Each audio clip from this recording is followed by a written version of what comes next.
So welcome back to Life by the Bow. For the next 48 hours, my wife Stephanie and I are calling this home. Welcome to the Florida Everglades. Most people wouldn't camp on a remote beach surrounded by crocodiles, sharks, and miles of empty water. That is why you don't go in the water back here.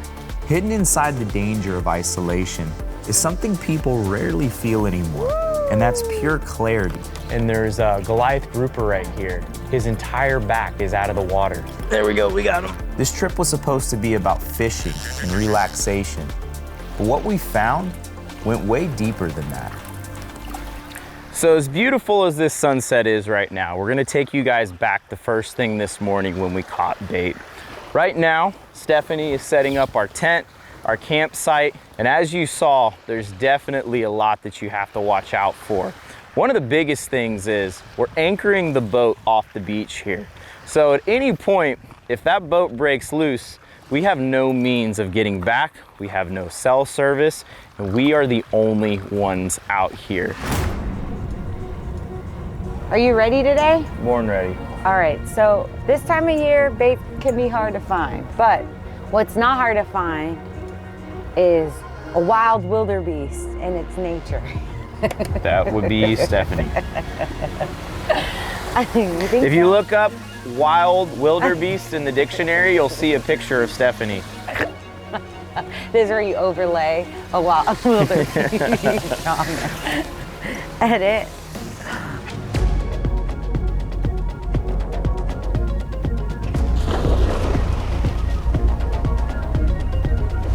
That's a good throw first thing in the morning right there though.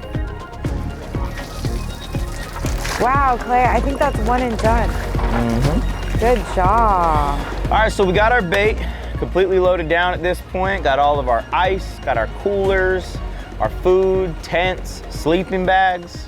We're ready to rock and roll. Stephanie's so excited. She can't contain it, you know, Right? so she's just quiet.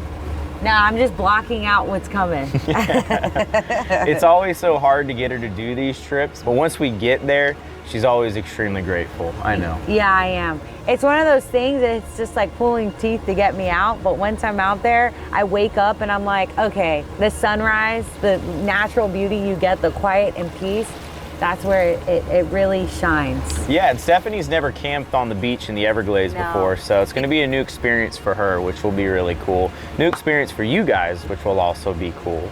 We're gonna start working our way through the backcountry. Hopefully we get through there safely because we are pretty loaded down, but that's what it takes to get back there and do a camping trip.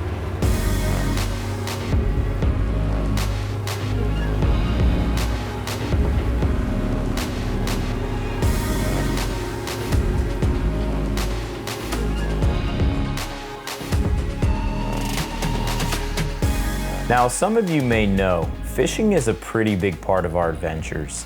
And the Everglades is known for world-class backcountry fishing. But despite that, there's just something about being on a boat in a place this empty. The sound of the water, the sky going silent, the kind of stillness you only get when you're miles from anyone. You can't fake this feeling or buy it.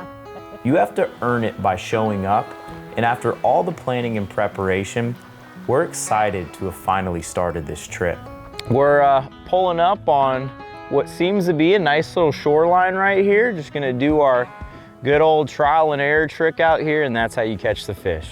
You know, you just gotta hop around and try to find them. So that's what we're doing. But talk about a beautiful day to be out here. So if you guys notice right here, we actually have some Avail prototype inshore rods right here that we're working on, which is another reason why we came to the backcountry. But we're just gonna take our pilchard right here, just go through the nostrils just like that. 30-pound leader, 15-pound braid right here. And we're just gonna toss it back along that structure, see if there's any snook, Goliath groupers. So what you wanna do when you pull up to these spots, you wanna be really light on your feet. Because think about it this way, imagine if you heard footsteps, someone walking into your house. You'd think something was wrong, right? This is why he brings me out here to shut me up.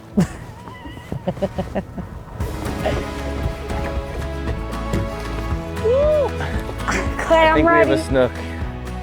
Stephanie's ready with that net, baby. All right, I'll take it. This is a nice one too. Ready? Go. Yep. Wow, I feel like it's Underneath. There we go. Keep me in the water. Keep me in the water. You! That's what I'm talking about. Took a little while, but we got it done. So whenever I handle snook, guys, I always try to handle them over the water. If they start freaking out, he'll at least land back in the water. But he was good up in there. But that is it right there, ladies and gentlemen. First trophy fish, so to speak, of the trip. With a beautiful little snook right there.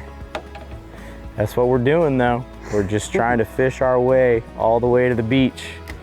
Look at how he's cooperating so well. He loves the camera. That's how you can truly show off the beauty of these fish. Now we're gonna let them go nice and easy.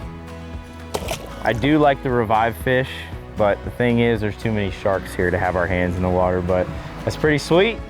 Off to a good start. The Everglades has a way of rewarding you, just enough to keep you pushing deeper. One good fish turns into another spot, and before you know it, the day becomes a chain of decisions that completely immerse you as you move further from home. That's what I love about this place. You never really know what's waiting around the corner, and half the fun is chasing something you can't see yet.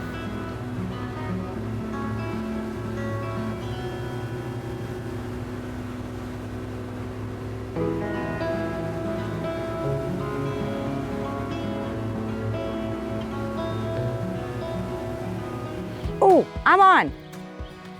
Oh, I'll tell you what's fun about fishing on these small rods. Seems like everything's big. Oh, it's a little jack. Would you look at that? A little Jack Crevalle. You know, the backcountry is just so different because it's very, very peaceful. You know, what's cool about this style of fishing, obviously catching fish is always really rewarding, but being back here holds something special all within itself. And this guy right here is a perfect example of that. You don't have to be out here with anyone and you don't have to be catching fish in order to enjoy this. And that's exactly what he's doing, you know? He's just pushing his boat around, having a good time, just him and his thoughts. And that's really what backcountry fishing is really all about.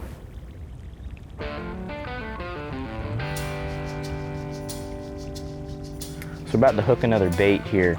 And one thing that's really important when you're live bait fishing is just minimizing that handling time. So as soon as you pull it out of the water, and as soon as you have that hook in, don't let it dangle above the water, stick it in the water as soon as possible. Then grab your rod, pull it back out, and make your cast. Thing is the more time that bait spends out of the water, the more you're exhausting him. And you want him to be as lively as possible because especially a fish like a snook, they feed on vibration in this really dirty water. So as soon as he hits the water, he starts vibrating, kicking his tail, and then the snook key in on that, and then they ambush and eat. Yes, that's a snook. That's a snook. That's definitely a nice snook. That's a nice one. Get the net, baby. I got it. Not a big one, but it's one. We'll take it. There we go. Oh, Stephanie's learning how to use a net. There we go. This is definitely a job for the pliers. He didn't swallow it, but it's gonna be a lot easier if we just use those.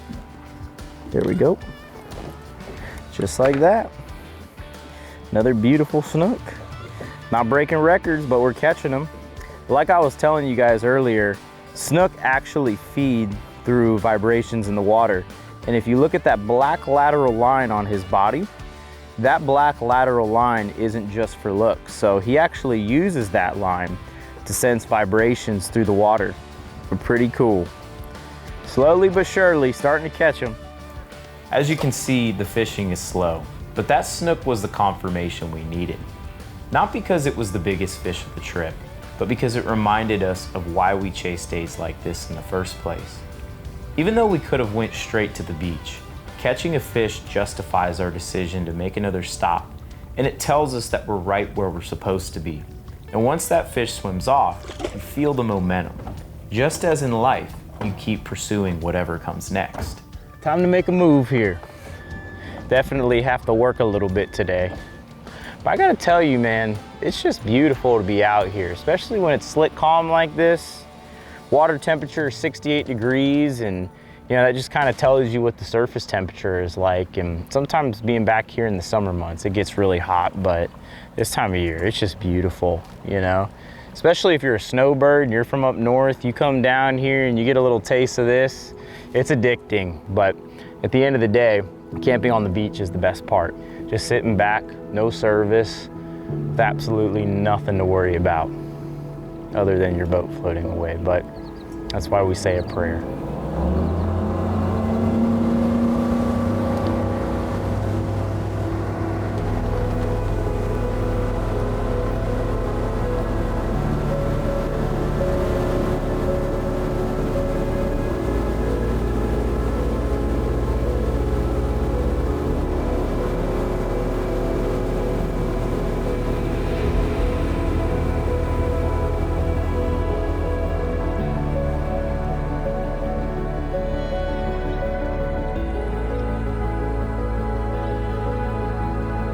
So we're pulling up into a creek here. We've actually gotten around the southern portion of Florida and we're coming up the west coast.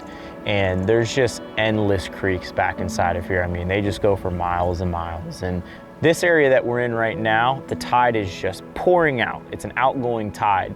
And typically a lot of these areas I've found can be best on an outgoing tide because it's pushing all the bait out. And typically at the bottom of an outgoing tide is where I've had most success in a lot of creeks that I fish. So this is something new to me. So we're just gonna try to pick an area to just set up on anchor lock and see if we could pull a couple more fish out before we hit the beach. You know what's cool? What? Backcountry is where life by the bow started. That's right. Get him, Stephanie! There you go, work around, work around, work around. Go over the top of the engine. Nice. Woo! Good job, Stephanie. I did not expect that whatsoever. That's when it's the best too. Low expectations, baby. Good job, way to work around. Right? Look Hey, at this. I'll tell you what, Stephanie hasn't caught a sport fish all day, but that's what she does. She comes in at the very end. Woo! Uh-oh. That's awesome. I think something's after him. Here, let's net him before a shark comes and gets him. So this is the perfect size little tarpon right here. Once they get to be a certain size, it's actually illegal to take them out of the water. But since he's a little guy, we can go ahead and lip him like a bass. I got him on the new Avail prototype. And the same exact thing with snook, like I was talking about earlier. Holding him over the water, just in case he starts flipping around. We do a nice release. We don't want these guys to hit the deck, because if they hit the deck, they're knocking off their scales, their slime, and that's their protective barrier right there. So it's really important that they maintain that. You want to handle them as little as possible, but we're going to release him, send him on his way. So unfortunately, we got about an hour and a half till the sun goes down and we still have to set up our camp. We've definitely had a good day, no doubt about that. But the key is to leave them biting, because that always makes you want to come back. It does, especially when you've been fighting all day to catch a fish and then it happens right at the hour we gotta go. I know, that's how it goes. Now it may sound silly, but that tarpon was more than a fish. It's another reminder that days like this are earned. Sure, we could have beached the boat hours ago, but there's a time and a place for rest. Whether it's catching a fish or climbing the corporate ladder, we're all wired to pursue something which gives life meaning. Because the journey is what shapes the outcome, it's the miles you run, the decisions you make, and the moments you push through even when you're tired. And trust me, we were tired. But this is the kind of tired that feels right. The kind that tells you that idea you chased was worth it. And that feeling is exactly what makes reaching the destination so much more enjoyable.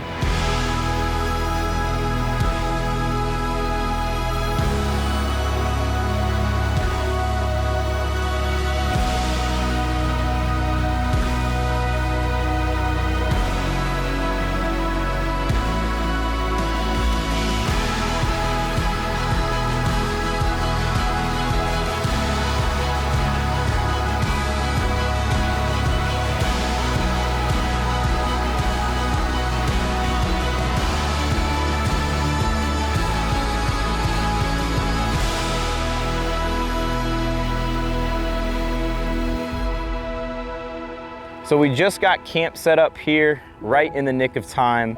before the sun went down. Stephanie's gathering up some firewood right now, and that's what's so cool about this situation, is just coming out here, building a fire on the beach when it's nice and cool. But we got the tent set up right there, the boat anchored off the beach. Later on, we're gonna anchor it off the beach just in case that tide goes out, the boat's not high and dry in the morning, and we set up our inflatable paddleboard to tender us back and forth. So that's the one thing I'm not too happy about, is just parking the boat off the beach. But I think for the most part, we should be okay. But guys, this is why you come out here. Obviously, you guys already saw the fishing, but the peace and quiet that you get out here is just unbelievable.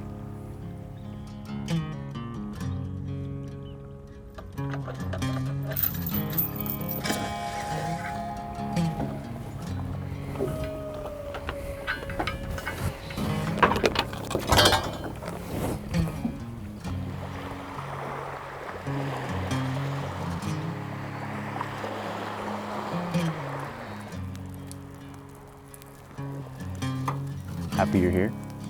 I'm so happy. Are you happy? I am. It's a lot of work, but It once is. you finally get here, it's pretty awesome. I love the mosquito suit too. That's how you know I grew up in the woods, right? No, that's how you know you don't play. No. I'll tell you what, mosquitoes will definitely make or break being out here in the Everglades. Oh yeah. The key is to come as soon as you get that first cold front. I'd say it's easily somewhere around 70 degrees right now. It'll probably drop to 65 tonight. That's perfect temperature, honestly. This isn't our first rodeo, right? Nope. All the stuff that we have, Especially when you only had a day to prepare for it. right? That's typically how Stephanie and I do things. We just look at the weather about a day or two, sometimes 3-4 days in advance. Get When it grandma looks- lined up. Yep. When it looks good, we're going. I will say though, I can't wait till Keely's old enough I know. me to too. bring her out.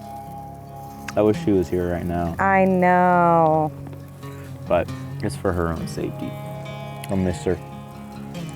This is good for you and I. Yeah, it is. You're good, baby. But you know what's even better than this steak? Is this. I think I like this camping experience more than the cheeky. I told you were gonna like the beach. The fact we can do a fire, there's a constant That's the breeze. big difference. The mosquitoes aren't as bad here. It really is like a better experience overall. But this steak is awesome. It is. I love fish, but there's something about eating beef when you're on a camping trip that's just comforting. It is. So thank you for talking me into doing this. Like, I did have to go a little extreme with my whole mosquito suit. But I mean, just watching the sunset, I'm glad you talked me into it. See, this is the moment I'm like, okay, I liked being here. But it took me a little processing to get here. Well, I'll tell you what, I'm really glad and thankful that we're all here doing this.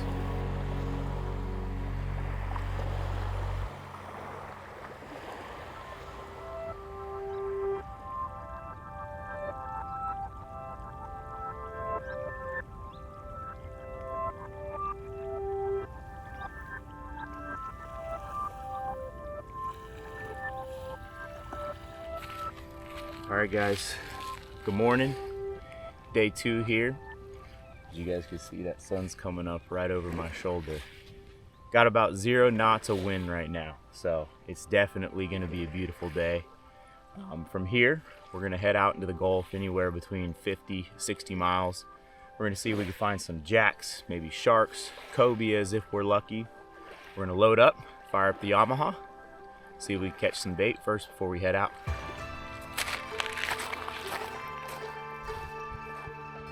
Oh, right here, stop.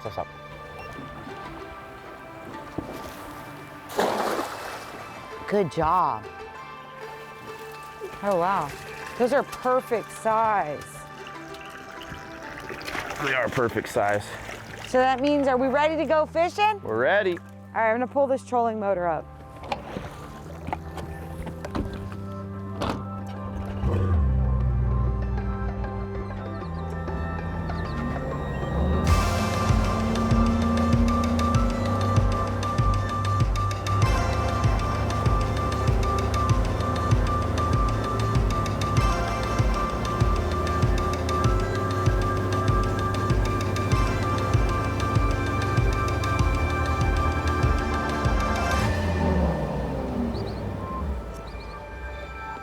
right, guys, so just got to the first spot here. We're about to start fishing, but before we do, I just wanted to show you guys our SiriusXM Marine Weather subscription here real quick, just because I think that this could be useful for a lot of people, especially when you're way out here in the Gulf and you don't have cell service. All of this comes in through a satellite and it appears right here on the Garmin screen. So here on the Legend, you can see it's purple. The entire screen is purple. So we have about 1 foot or less when it comes to wave heights. Another thing too is if you look at all these green lines right here, basically that is the interval. So as you can see right here, it says 2. As we move out further, it says 2.5. So that's the seconds between each wave, which is something that's useful as well. Another thing is wind direction. All these arrows are showing us the direction of the wind, so that lets us know if we're gonna have a head sea or a following sea, potentially a quartering sea. And according to the Legend, all these tabs indicate the wind speed. So as you can see, we have one straight tab, and that basically tells us that we have 5 knots of wind or less. But huge thanks to SiriusXM Marine for sponsoring this camping trip. Now let's drop down some bait, see if we can catch something. Fish on. Got something here. That's a good fish. Nice fish, especially to be pulling drag on this 30 wide. Get it, baby. The best part about all of this is just like it's a guessing game. You never know what you're gonna pull up in the Gulf. What is it? Big Goliath, check that out. Oh, wow. That is awesome, look at that. So cool. That is cool, right? That was probably the only mark that we were having on the GPS was him at the bottom. I know. Wow, look at the colors. This is a good spot though. Wow, look at that. That is such a beautiful fish. I wish we could keep them so bad. Yeah. The thing is with Goliath groupers is they're protected. So unfortunately this fish is throat hooked. Whenever a fish is throat hooked or hooked in the gills, the best thing to do is just cut that line. The least amount of harm is done to the fish, but that was sweet. Let's try to do that again, because at the next one, Stephanie's fighting. Woo! That was sweet. After we released that Goliath, the fishing turned into a grind. We ran easily over 100 miles in the Gulf trying to find a needle in the haystack. And as we tallied the miles, my mind started to wander. This morning the beach was peaceful. The sunrise was stunning, and for a second, we had everything we needed right there. But we're only human, and that urge to chase the next best thing pulled us away from the peace. It's funny how sometimes we chase something far away and forget to enjoy what's right in front of us. But we kept pushing, and eventually we found ourselves heading toward an old abandoned military tower, a rusted, abandoned structure sitting alone in the middle of the Gulf. It's out here miles from everything, serving no real purpose anymore, almost forgotten. And in a strange way, it reminded me of what happens when we chase something too far out of reach. All right, guys, so just made a big move here. And as you can see, we have one of these abandoned military towers here behind us, like I was talking about. But definitely a lot of bird activity, marking some stuff on the sonar, seen some barracudas. So I'm gonna drop down a live mullet on the 30 wide. Stephanie has a squid on the bottom. We don't always catch them. Hopefully that's a cobia right there. Hopefully that's him. Go easy on him. Oh, it's a cuda, but guess what? These are fun to catch. Oh, cobia right behind him. Cobia right behind him. Told you, toss, toss. I am, getting a live bait. Here we go, I told you. Action brings action. So I'm gonna toss it. There we go. Oh, there we go. You got it. Cobia on, baby. There we go. Oh. Moments like this will mess with your head. One second, you think you've struck gold, and the next, it slips right through your hands. Opportunity shows up fast, but so does disappointment. And that's exactly what life does to you. It gives you just enough to keep you believing, but never enough to make it easy. And the chase never works out the way you imagined it. But you can't let disappointment steer the boat, because it's not how you start, it's how you finish. Hooked up.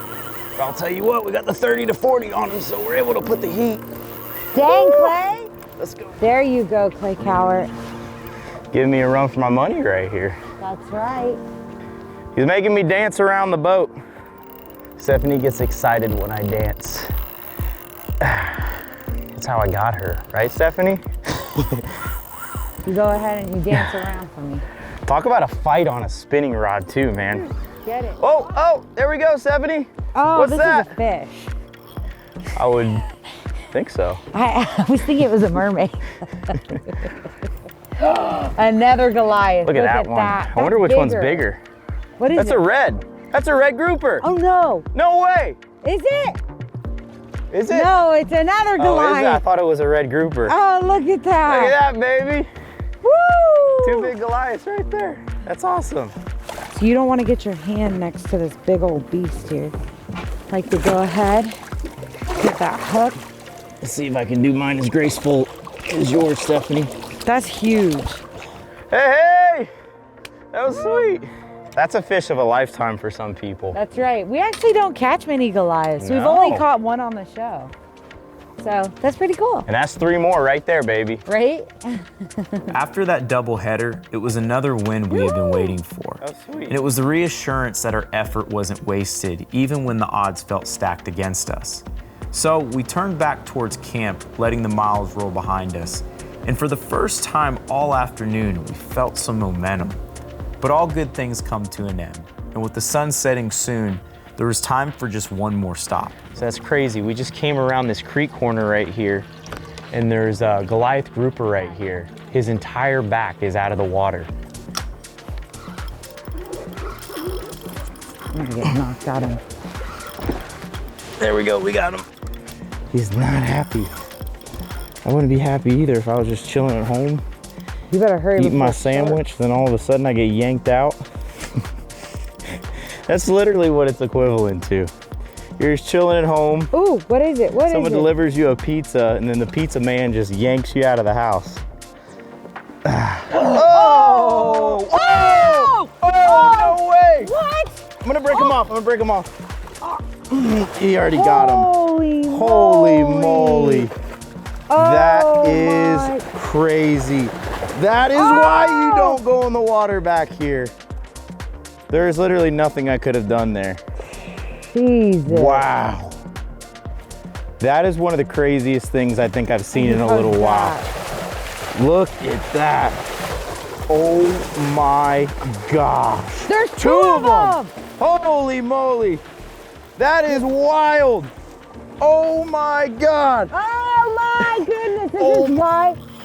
I'm gonna get you. Oh my goodness. Ah. Well, ladies and gentlemen, talk about a way to end a video right there. Oh my goodness. So crazy. When that last Goliath got torn to pieces, I couldn't help but laugh a little. Not because it didn't matter, but because we caught that fish minutes from camp. We spent 2 days chasing the idea of something bigger, when our best catch was right back where we started. Long story short, the grass isn't always greener on the other side. But man, when you take that leap of faith and it all works out, I can't lie, it's a pretty sweet feeling. But regardless of the outcome, what matters most are the miles, the mistakes, and everything in between. The journey is what shapes you, and in every corner, there's always a shark.